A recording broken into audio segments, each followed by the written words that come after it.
సభాధ్యక్షులు పరిగి మండల బీజేపీ మండల అధ్యక్షులైన ఎన్ఎల్ మూర్తి గారికి, పెద్దరెడ్డిపల్లి ఎంపీటీసీ పరిగి మండల ఎంపీటీసీ అయిన మన చంద్రశేఖర్ రెడ్డి గారికి, మరియు ఇక్కడికి విచ్చేసిన booth committee అధ్యక్షులకు, Bharatiya Janata party అభిమానులకు, ప్రజలందరికీ వందనములు.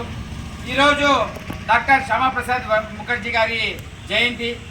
ఆయన జూలై 6వ తారీఖు 1901 కలకత్తా మహానగరంలో జన్మించారు.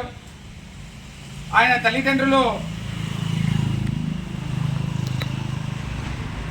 అశుతోష్ ముఖర్జీ, రాణి జోగ్మాయాదేవి గారికి ఆయన సంతానం. వాళ్ళ తండ్రి న్యాయవాదిగా కూడా పనిచేశారు. శ్యామాప్రసాద్ ముఖర్జీ గారి జీవితం గురించి చెప్పాలి అంటే ఆయన బహుముఖ ప్రజ్ఞాశాలి. ఆయన గొప్ప విద్యావంతుడు, న్యాయవాది, పాత్రికేయుడు, రాజకీయ నాయకుడు మరియు సంఘ సంస్కర్త. ఎందుకంటే మనిషి ఒక్క రంగంలో రాణించడమే కష్టమైనప్పుడు పలు రంగాలలో ఆయన రాణిస్తూ భారతదేశానికి నిజమైన ముద్దుబిడ్డ అని చెప్పొచ్చు మనము. ఆయన 23 సంవత్సరాలకే కలకత్తా యూనివర్సిటీలో సెనెట్ మెంబర్గా జాయిన్ అయినారు. న్యాయవాది వృత్తి అయిన తర్వాత సెనెట్ మెంబర్గా జాయిన్ అయినారు. 33 సంవత్సరాలకే ఆయన కలకత్తా యూనివర్సిటీకి వైస్ ఛాన్సలర్గా వచ్చినారు. అతి పిన్న వయసులో ఈరోజు కూడా అది ఒక పెద్ద గొప్ప రికార్డుగా చెప్పొచ్చు.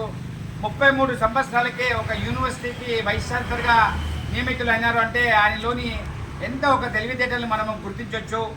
అదే రకంగా ఈరోజు మనం చూస్తే ఏమైతే డిప్లొమా కోర్సెస్ అని ఉన్నాయో, మన యొక్క ప్రస్తుత పరిస్థితికి తగ్గట్టుగా మన విద్య ఉండాలి అని ఆయన అప్పటికే ఊహించి డిప్లొమా కోర్సెస్ని కలకత్తా యూనివర్సిటీలో ఆయన ప్రారంభం చేశారు.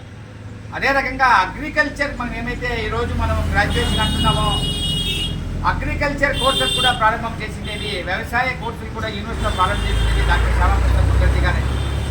ఆ రకంగా ఉండి తర్వాత ఆయన కలకత్తా యూనివర్సిటీ నుంచి అప్పుడున్న లెజిస్లేటివ్ కౌన్సిల్ కూడా ఎన్నికైనారు.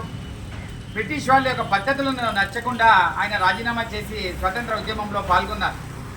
భారతదేశానికి స్వతంత్రం రాకున్న ముందు కూడా కలకత్తాలో ఎప్పుడైతే పెద్దగా ఈ కలరా వ్యాధి వచ్చిందో బ్రిటిష్ ప్రభుత్వం ఆయన అక్కడికి పోకుండా సేవలు చేయకుండా ఉంటే అక్కడున్న హిందూ మహాసభ, తర్వాత రామకృష్ణ పరమ మిషన్, ఇలాంటి దాన్ని అంతా కలుపుకొని ఆయన అక్కడ తన ప్రాణాన్ని కూడా లెక్క చేయకుండా కొంత లక్షల మందికి ఆయన కలరా నుంచి బయటికి రావడానికి సహాయ సహకారాలు అందించారు. అదే రకంగా భారతదేశం స్వతంత్రం వచ్చిన తర్వాత కాంగ్రెస్ పార్టీ కాకుండా వేరే పార్టీ వ్యక్తులు కూడా, డాక్టర్ శ్యామాప్రసాద్ ముఖర్జీ గారు కావచ్చు, బాబాసాహెబ్ అంబేద్కర్ గారు కావచ్చు, ఈ రకంగా పెద్ద అందరినీ కలుపుకొని అప్పట్లో జవహర్లాల్ నెహ్రూ గారు ప్రభుత్వాన్ని ఏర్పాటు చేశారు. గొప్ప విద్యావంతుడైనా కూడా ఆయనకి అప్పుడు విద్యాశాఖ ఇవ్వకుండా పరిశ్రమల శాఖను ఇచ్చారు.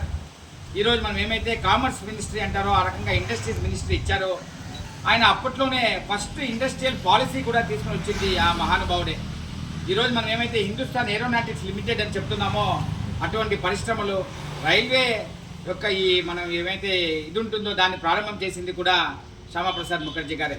ఈ రకంగా గొప్ప గొప్ప ఇండస్ట్రీస్ కూడా ఆయన ఆలోచన నుంచి వచ్చింది. అది ఆ రకంగా ఉన్నప్పుడు జవహర్లాల్ నెహ్రూ లికాయత్ పాలసీ ఇంపాక్ట్ అంటాం, అంటే ఒప్పందం అంటాం, అది హిందూ దేశంలో భారతదేశంలో ఉన్న హిందువులకి వ్యతిరేకంగా ఉంది అని ఆ ఒప్పందం నుంచి ఆయన ఆ ఒప్పందాన్ని వ్యతిరేకించి అప్పట్లో ఉన్న ప్రభుత్వానికి రాజీనామా చేసి బయటకు వచ్చారు.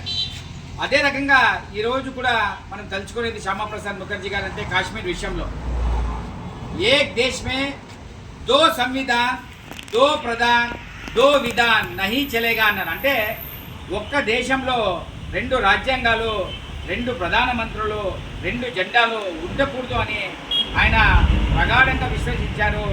అదే రకంగా ఆర్టికల్ 370కి వ్యతిరేకంగా చాలా పోరాడారు. కానీ అప్పట్లో ఉన్న పరిస్థితుల్లో ఆర్టికల్ 370 తెచ్చారు. దానికి వ్యతిరేకంగా ఆయన రాజీనామా చేసి, అప్పట్లో కాశ్మీర్ పోవాలి అంటే కూడా పర్మిషన్ ఉండాలి. భారతదేశంలో వాళ్ళు ఎవరైనా కాశ్మీర్ పోవాలంటే పర్మిట్ తీసుకునేవాళ్ళు అక్కడున్న ప్రధానితో. ఆ రకంగా ఆయన తీసుకోకుండా అక్కడికి వెళ్ళడం, ఆయన్ని అక్కడ అరెస్ట్ చేయడం, అక్కడ హౌస్ అరెస్ట్ చేసి చేసి ఈరోజు కూడా మెడికల్ మర్డర్ అని చెప్తారు ఆయన. అంటే ఆయన ఆరోగ్యానికి సరిపోకున్న ఇంజక్షన్లు కూడా ఎక్కించి ఇప్పుడు ఏమైతే మనకు ఫరూక్ అబ్దుల్లా ఉన్నారో వారి తండ్రి అయిన షేక్ అబ్దుల్లా గారు అప్పుడు అక్కడ ప్రధానిగా ఉన్నారు కాశ్మీర్ ప్రాంతానికి, ఆయన ఈయన్ని అరెస్ట్ చేసి ఈయన చావుకు కూడా కారణమైనారు. ఈ రకంగా మన డాక్టర్ శ్యామాప్రసాద్ ముఖర్జీ గారు చిన్న వయసులోనే భారతదేశంలో కాశ్మీర్ కోసము, భారతదేశంలో స్వతంత్రం వచ్చిన తర్వాత కాశ్మీర్ కోసము ప్రాణదానం చేసిన గొప్ప వ్యక్తి డాక్టర్ శ్యామాప్రసాద్ ముఖర్జీ. అందుకే మనం భారతీయ జనతా పార్టీలో అంటాము కాశ్మీర్ హమారా హై, ఇద్దరు బలిదాన్ హువా ముఖర్జీ అంటారు. అంటే ఎక్కడైతే డాక్టర్ శ్యామాప్రసాద్ ముఖర్జీ గారు బలిదానమైనారో, ఆ ప్రాంతం కోసం ఏదైతే బలిదానమైనారో ఆ కాశ్మీర్ భారతదేశంది అని మనం గర్వంగా చెప్తాం. అదే రకంగా 2019లో మనం ఏమైతే ఆర్టికల్ 370 రద్దు చేశామో ఆ రోజు